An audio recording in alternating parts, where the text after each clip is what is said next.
Welcome to Point Blank, brought to you by Fitzroofing. I'm Brandon Strange of Sports Map Houston. He is Joel Blank of ESPN 97.5, 92.5. If you have not hit subscribe on this channel yet, please do. Joel, I wanted to get into a conversation with you about Carlos Correa. The comments on our channel have been pretty one-sided thus far. Lots of Astros diehards love Correa, but they do not think he's worth that Lindor or Tatis-sized mega contract. And it doesn't look like the two sides are close on a number. But that brings up an interesting question that I wanted to ask you about, which is we all had a pretty good idea that Correa would want that mega contract. And if the Astros didn't believe in a mega deal, should they have tried harder to pitch to get George Springer to stay, considering what George got is closer to what the Astros are offering Correa? I think it's a tough question, Brandon. It's a fair question, but I think that when you look at it, one of the things that you got to pull out of what Correa said after he didn't get a deal done was James Click expressed to them that they are not in the market to be doing long-term deals at big money, and that's what he's after. Well, that's exactly what George Springer was after, too, and he was older than Carlos Correa. So that might give you more of an indication and some insight into the overall switch in organizational philosophy towards players and contracts than it does each of those two deals. Everyone would have loved to seen George Springer hang around, but we know that the last thing the Astros could afford is to have an Albert Pujols type deal that the Angels are dealing with right now, where the last couple of years of that Springer deal, just he's not living up to the return on the investment even close to what they were paying him.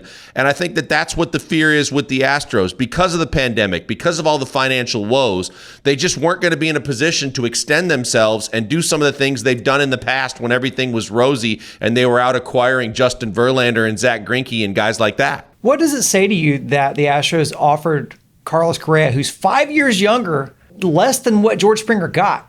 Well, what it says to me, first and foremost, is if we go back to a Texans analogy and you look at Jadeveon Clowney, and he wanted to be paid right along the lines of the guys that he was drafted in the same draft class with. But he wasn't Mac and he wasn't Donald. And you know the reason why? He didn't play enough games because he wasn't healthy. And when he did play, his stats weren't close to those other two guys. It's the same thing with Carlos Correa. You want to be paid like Lindor or Tatis Jr., but you can't even have stats and durability like the guy playing right next to you on that side of the infield and Alex Bregman. So if Bregman's making 20 a year, why do you deserve 25 or 30 a year and for more years? It doesn't make sense. It didn't make sense from the Astros perspective then or now. And for him to be unrealistic in what he thinks he's worth, then the Astros did the right thing. Let him prove it this year. If he proves it by staying on the field and putting up big numbers, then it'll be the Astros' job to either try and sign him or admit that, hey, we have to let him go because he priced himself out of our range.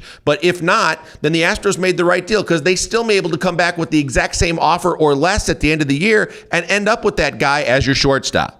I want to get into some criticisms of Jim Crane that we've received on the channel. But before we do that, give us a word for Fitzroofing. Oh, we love our people at Fitzroofing. They're loyal to Houstonians, and they take care of you every step of the way. It could be roofing for your business or your house. It could be a roof repair, or it could be just repairs around the house. They do that too. They can put a fence around your yard. And the greatest thing is they can do it all by starting with a free no obligation inspection. It costs you nothing. They come to you. They tell you what they can do. Check them out today. 832-521-3001. It's Fitzroofing, making a difference one home at a time.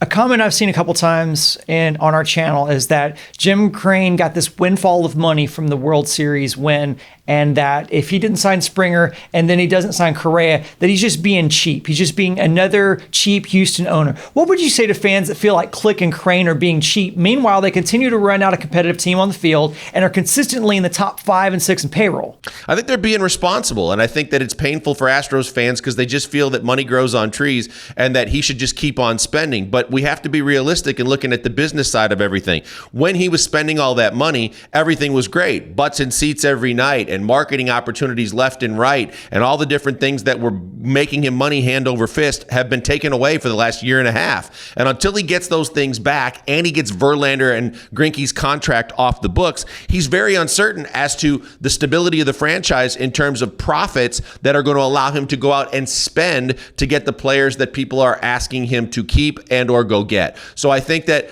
as much as fans we wanted to see both Springer and Correa in Astros uniforms, the reality of the situation was they couldn't afford George Springer at the time, and it remains to be seen if they can afford Carlos Correa going forward. I don't think it's a Tillman Fertitta situation with Jim Crane, but I think it's similar because Tillman Fertitta in the hospitality industry has taken a lot of losses over the last year and a half to 2 years, and it's going to take some time to be able to feel confident spending again when you know that you are losing money on a consistent basis until we get back to normal. So I think that it's unfair criticism of Jim Crane at this point. It'll be interesting from a James Click perspective, coming in from a Tampa Bay situation where they were constantly being frugal, if that's going to be his philosophy that Crane just adheres to, or if Crane at some point goes, okay, we're good again, now go get me the players that we need in order to be a World Series contender.